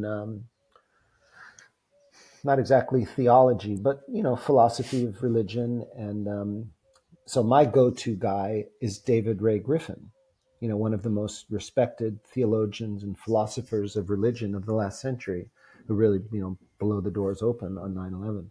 And so I want to know if if he has read that stuff yet, and I'll forgive him for his stupid insults and have more confidence in his coming along as a scholar instead of listening to people like these obvious with a vested interest in the official narrative, people like Rick Doblin or I won't even mention the other ones. If he thinks those are valid sources, then he's a lost puppy. But and Hmm. I wanted to say something else about the religious model, because look, it's really important to distinguish when you're using the word religion as a noun or as a verb. Okay, so I espouse a religious model. I think that this is the right framework to understand what psychedelic drugs do. But I'm using that word in the what I think is the original use of the word, the etymological use of the word, which is the etymological derivation of the word. It's a verb that means to reconnect, to rejoin, religare. Ligare, where we get the word ligament, that connects muscles and bones. It means reconnection. It's a process. But religion also has a perhaps much more widely used as a noun.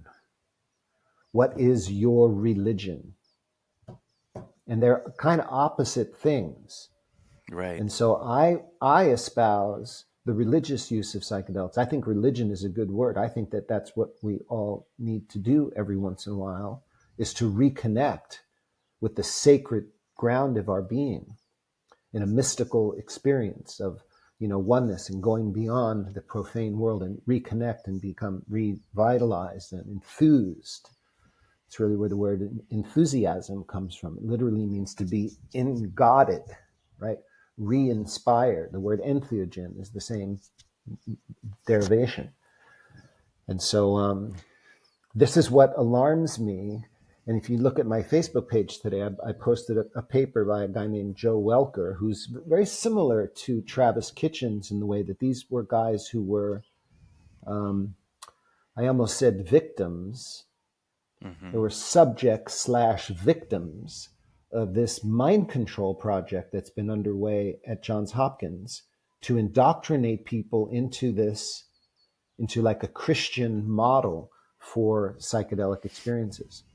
And I'm opposed to that. That's I don't want, you know, we don't want.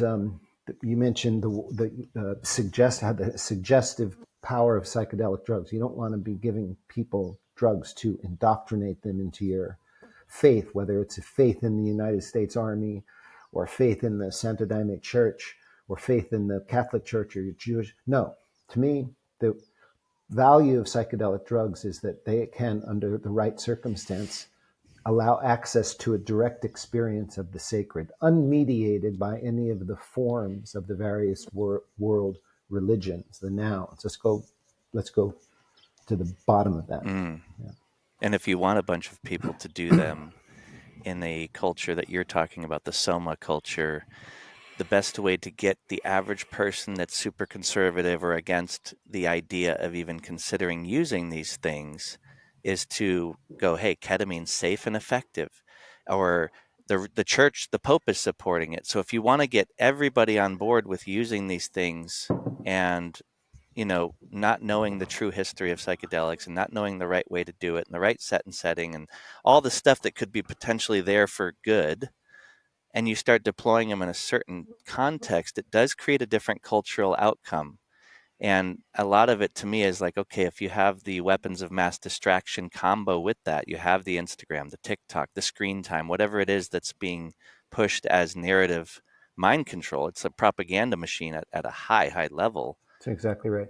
And you get people into these super suggestible states at the exact same time, and then I've heard like Dr. Jack Kruse really go into light and these blue lit screens and how MKUltra, that part of it blew my mind on Danny Jones. And a lot of people write him off as a conspiracy guy, or maybe they agree with parts or whatever. I don't have to subscribe to everybody's ideas to get some of the pieces that are important to get.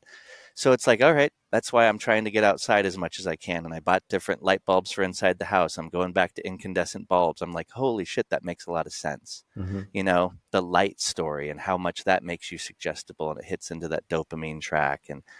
And then you get everybody high, and they did it with the marijuana thing. You start ramping cannabis up and you make it 80% THC, and you get vape pens and you squeeze the wax and then you make it popular. I haven't seen a lot of people that look like they're using cannabis anymore in a healthy relationship. I still use less than $20 a month worth, always have. And it's so powerful in the smallest amount that it's like, it is a plant medicine.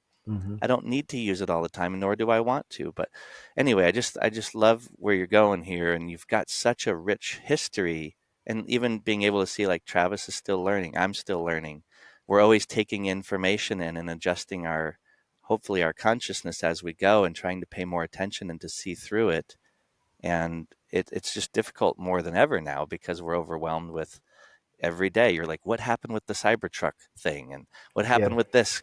There's so much shit going on. But people don't want to look at the JFK thing or that period of time. They go, why does it matter? There's even guys at work, why does it matter if JFK was murdered by the CIA? Well, it's a big fucking deal because it's not like those programs and that sophisticated intelligence agency just stops being corrupt. It means that everything that you're dealing with now has to be questioned. You don't have to be a conspiracy theorist. That stupid word. It's like more just start to really question authority and question the narrative, and be very careful if you're going to use these so-called tools for changing consciousness. It's probably the most important subject out there. I think that's why I keep having more and more guests on talking about this subject, because consciousness is us. It's the human experience. And if you're going to alter it, and it's the most powerful tool we have, we should know who these nefarious actors are that were using them on their own citizens in the 1960s and 70s, and what are they doing now? So I think it's the biggest subject, personally. Mm-hmm. Well, of course, I agree with you.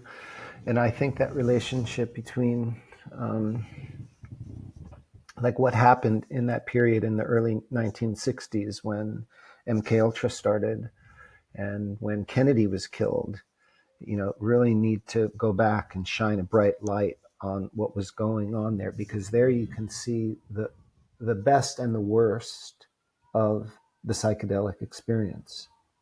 The best being, I happen to believe the story that Kennedy's psychedelic initiation helped accelerate his anti-war coming together with the Soviets and vision of world peace and a sustainable society was punctuated or accelerated by that psilocybin experience he had in the White House that was then followed by the peace speech that led to his assassination. Like he had an awakening, and but then the drugs came just in mass into the United States beginning in '64 to be this total distraction from the very somber. Nobody wants to be sad. Nobody wants to dwell on something like your country has just been conquered by the Nazis. Basically, what happened on November 22nd and following years, where that completely bullshit story was sold as truth and you were ridiculed if you questioned it. That's what happened. Nobody wants to dwell on that stuff. It's much easier to go along with the Beatles and the Rolling Stones and like opening of sexuality, like that. Let's go there. Mm-hmm. And so,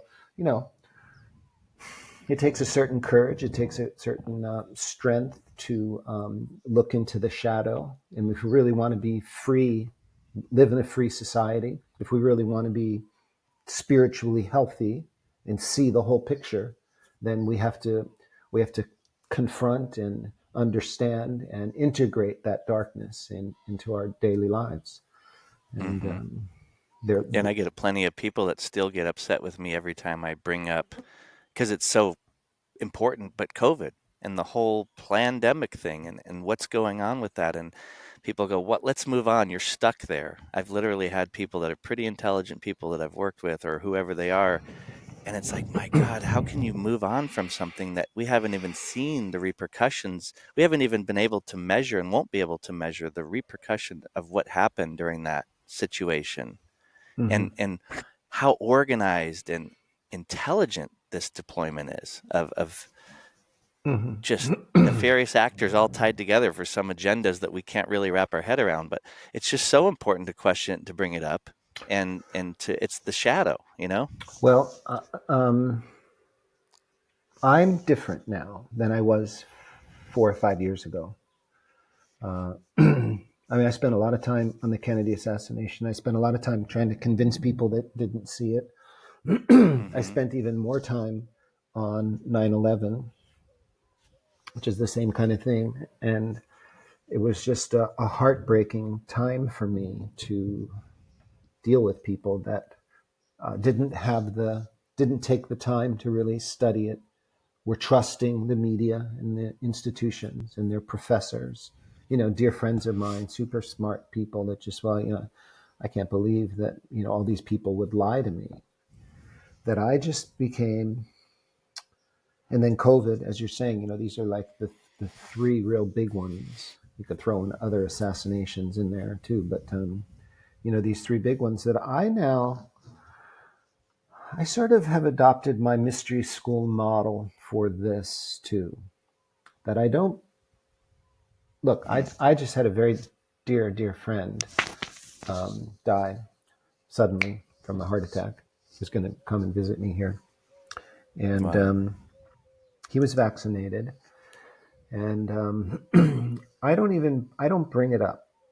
I don't. Here, there's this wonderful little Zen saying that I learned a long time ago. It goes like this: when you meet a master swordsman, show him your sword. When you meet a person who's not a poet, do not show them your poem. Right? Like I don't I don't want, in fact, Wasson, this is a line from my interview with Wasson where he says this too. He said, I just don't like to get involved in trying to convince people who are totally ignorant of the subject and let people, or another way I try to illustrate this, it's like, did you ever try to convince a kid who believes in Santa Claus that there's no Santa Claus? Like you can't win there. Like it's cruel to do that in a way. Take a Yeah, but 4-year-old kid and say, no, it's no, not the no. same as the Catholic Church or the molesting of children. You know what I mean? Like there's certain things that are so harmful. Santa's not quite harmful. Well, yes, So okay. it's really that piece It that is. I'm So I appreciate there's also stages of life, Ryan. You're probably, 30 years younger than me or something. And I just don't want to like duke it out with those people. I want to share information. Like I was going to say this a little bit earlier in our conversation. If someone really wants to understand um, the psychedelic conspiracy theory that I'm putting out, I got a list of books, that's an arm's length long to look at these things. I'm not making this stuff up. This is all part of the record. Look at books like hmm Stephen Siff's Acid Hype, which shows that the first propagation of psychedelic drugs through the media was by Henry Luce. I mean, Henry Luce is not a good guy. He's a fascist. He was like Hitler.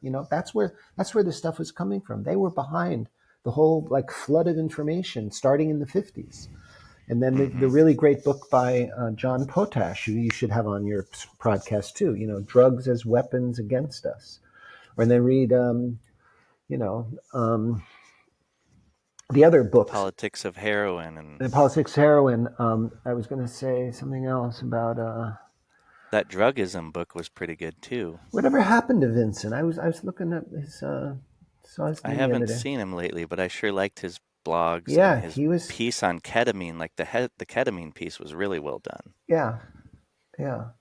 There's But a lot yeah, of there's plenty of history. So I like what you're doing. And I like what you're doing, Robert, is that you're at the point of like, hey, man, you're getting closer and closer towards that part of your life. And the older you get, the less you want to get into the controversy and you'd rather have a peaceful, good life, and you've already put a lot of work out there and you've spent the time speaking and doing a lot of this stuff. So I can see that your point there. And a lot of times for me too, when I look into dark, shadowy stuff, I've made I guess, a contract with whatever it is I call God or spirit or the thing that's more intelligent than me, my higher self. You can call it a million things, but I've made a commitment to be okay with seeing whatever the truth is as I seek it.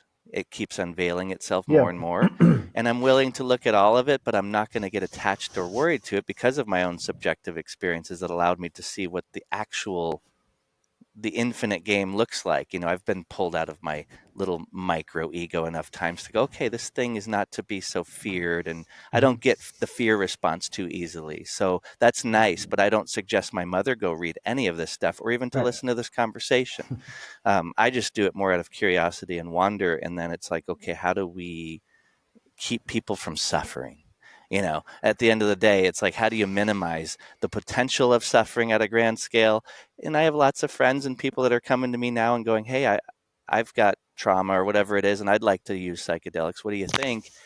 And I have to go, well, let's have a deeper conversation, Yeah. right? Because it's not so simple now. I used to think, yeah, just give everybody mushrooms. And I was evangelical 15 years ago, myself, ignorant to that.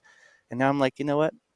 Let's have a deeper talk. Maybe we should talk about the history a little bit, just little components of it so that they can have, if they're ever going to use them, a little bit more awareness so that they're not in a super suggestible state in the wrong setting and then getting maybe Yeah.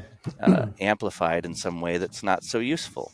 So it's really coming from a place of care, and I know you do too, which is why I like talking to you. I'm pleased with what I see happening with, I'm invited more and more often to come share these views when I stand up in a conference, like when I stood up at that place the other day, like the general public is open and already knows a lot about this. And the more Mm-hmm. people that come, like Travis is, that's a really good example, for him to come forward and speak, truth to power like that, and that's for this guy. Joseph Welker is another guy that people are coming forward and saying, but wait, this the way the FDA rejected Doblin's thing, and even though he's got a massive PR enterprise behind him, I think a lot of people are aware of the sleaziness of that approach, and I'm confident about the future. I just think that we may need to go through a little bit of struggle to get to it. Yeah. What was it that you asked Brian Murarescu when you stood up and asked him about, you know, I read that in Travis's article, and I wanted to hear what really went down when you stood up and asked at that conference. Okay. So that moment. Are you will? Yeah, You yeah. don't have No, to no, no. talk. Sure. Okay, No, cool. Yeah.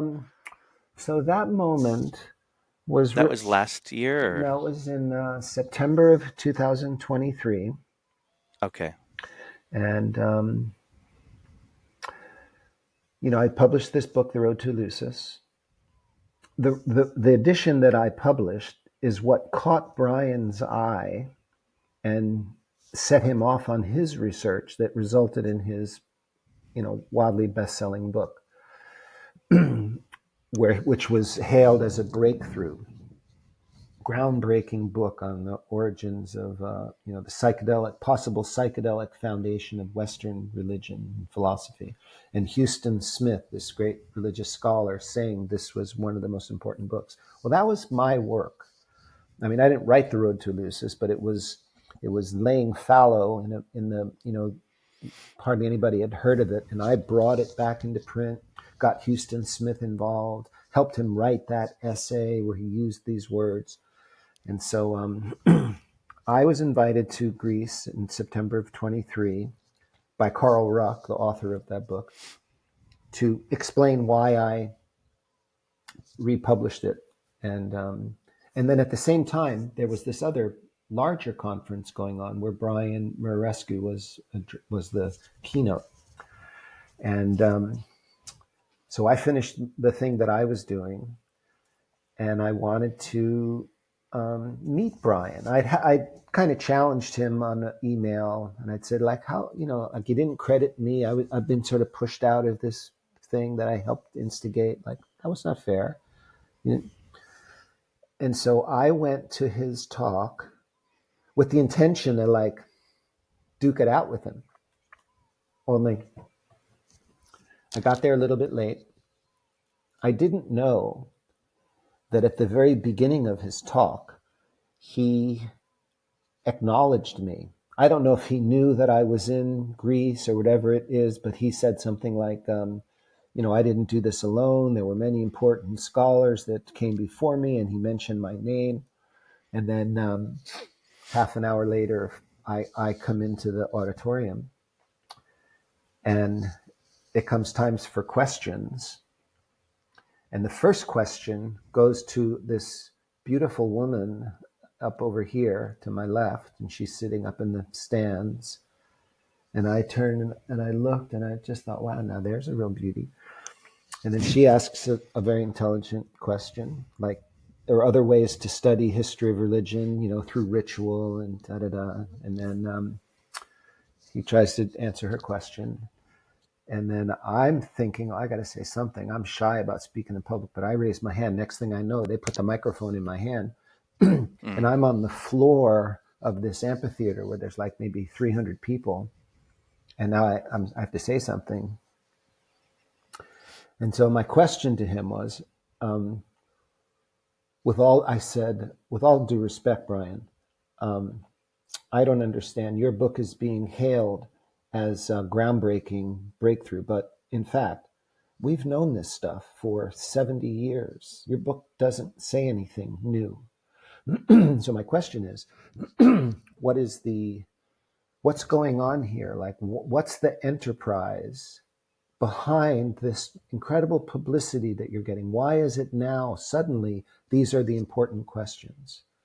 And so he figured out who I was by my question, because I said I did it, and he goes, oh, he says Robert Forte, and he says, this is Robert Forte, who was the great scholar, blah blah blah. And so what I thought was going to be sort of a little, punching match. Everybody instead stands up and gives me claps for my work, which is finally acknowledged by Brian. And he like doesn't really deal with the question, but then we begin a friendship right after that.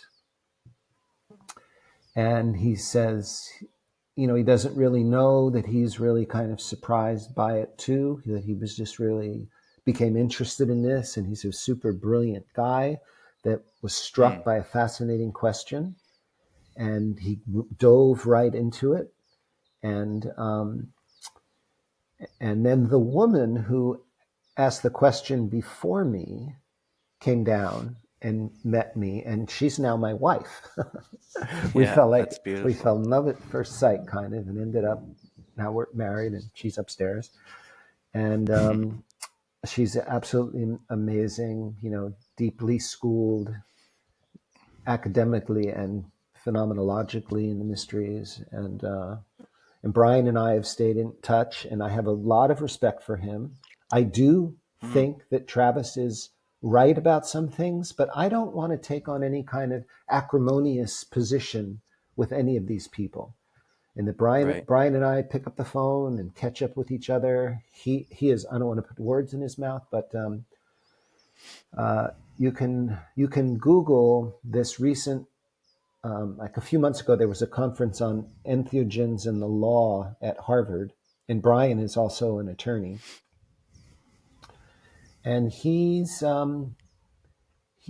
think he says in that talk that like this is really my last thing. He's not really into the subject anymore. He's kind of like had some of the same insights that I've had, that there's a disconnect between these really sublime and beautiful ideas about mysticism and the religious experience that aren't actually being embodied by the people purveying them, So, like I thought Travis was trying to like get me to say something acrimonious or vituperative with Brian, but no, I love the guy. He's a person, and I love the way our relationship is going, and I think he's super smart. And Cool. I just didn't know what your perspective on with him not being used, but do you think there was an enterprise, or what do you think ended up being your perspective? You don't know. I don't know yet. I'm still kind of looking at this. Like I'm very fascinated with the Harvard program now. Like trying to understand the like where's the money coming from and what is their agenda. And because it definitely seems like they have one. Right. There's not a lot of critical information challenging except by Charles Stang, who's a very good guy there at the Harvard Divinity School. But it's mostly these guys that are advocates of psychedelic research in a spiritual context. And the only like downside is don't be like Leary. Yeah. That's an easy one to always throw out there. What do you think of Carl Ruck's perspective on some of this stuff with Mirror Rescue and just the way things are going? What is his view on even MKUltra and that whole piece? Well, Carl and I are very close friends. We have, we spent a week out here together last year. When I go back to the States, we spend time together. We talk about it a lot. I'm not going to answer that question. I'm not going to put words in Carl's mouth. Carl's he's more private about 90 that. years old. He's a classicist. His specialty is in the translation and interpretation of ancient documents and helping us make sense of what happened here, 3,000 to 7,000 years ago. And I've shared with him completely all my conspiracy theories. And when you talk about Carl Ruck, we also have to kind of at the same time talk about Mark Hofmann, who is a fellow scholar and colleague and very, very close with Carl. They've authored a couple books together. I think they're writing one now. And sometimes Mark will be sort of, kidding. We're like brothers, and but I'm out there with all my conspiracy theories, and they love it when I show up and want to hear more. And we drink ouzo and we laugh and love each other. So I love it.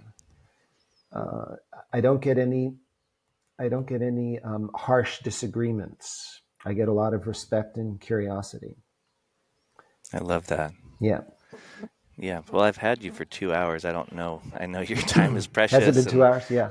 About that, but I just want to be respectful of your time. But I always love talking with you, and yeah, it's just you're fun. just such a fascinating guy, and I appreciate the words you speak, and the work you do and who you are. So I'm happy you got a nice new wife in your life, and you're living a good life out in Greece. Mm-hmm. It'd be fun to come visit you someday for sure. Absolutely, and I'm coming to the States. I got business on the East Coast.